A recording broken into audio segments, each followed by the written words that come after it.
কোরআনের এক পৃষ্ঠার দাম জান্নাতুল ফেরদাউসের চেয়ে বেশি। না মুখস্থ করেন, আবার বলেন।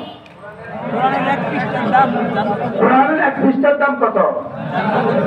যদি এক পৃষ্ঠার দাম জান্নাতুল ফেরদাউসের চেয়ে বেশি হয়, তাহলে ৬,৬৬৬ আয়াতের দাম কত? আচ্ছা, এই পুরোটা যার সিনে আছে তার দাম কত? অনেক বেশি। আবার এবার যে ফ্যাক্টরিতে এই সিনাগুলো বানায় ওই ফ্যাক্টরিটার দাম কত? বেশি। কি হয়?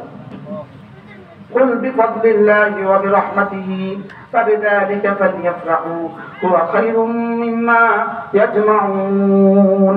القرآن বলেন, শোনো, আমি যে তোমাদেরকে কোরআন দিয়েছি এজন্য না খুশি হয়ে যাও। সুবহানাল্লাহ। এজন্য কি হয়ে যাও? আমি তোমাদেরকে কি দিয়েছি জানো? কি দিয়েছি জানো?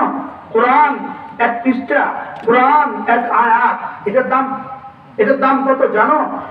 হুয়া খায়রুম মিম্মা ইয়াজমাউন।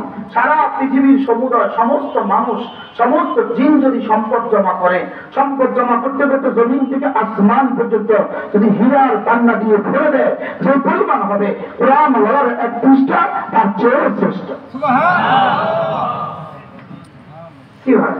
এখন 2 বছরের বাচ্চা এক ভরি চেইন, 3 বছরের মেয়ে বাচ্চার গলায় 1 ভরি ওজন, 2 ভরি ওজনের চেইন লাগানো আছে।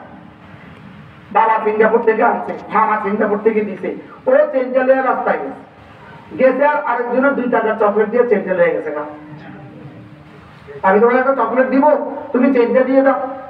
তো বাবা কি, ছেলের মেয়েটা কি করছে? চেনটা দিয়ে দিছে। কি দিয়া? চকলেট দিয়া। আচ্ছা, এই মেয়েটা চেন দিল কেন চকলেট পাইয়া?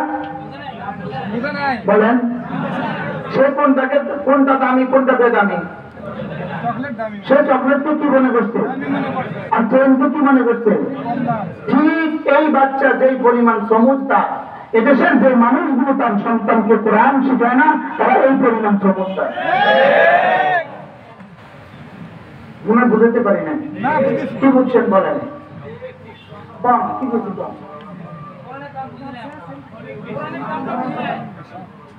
হ্যাঁ হ্যাঁ,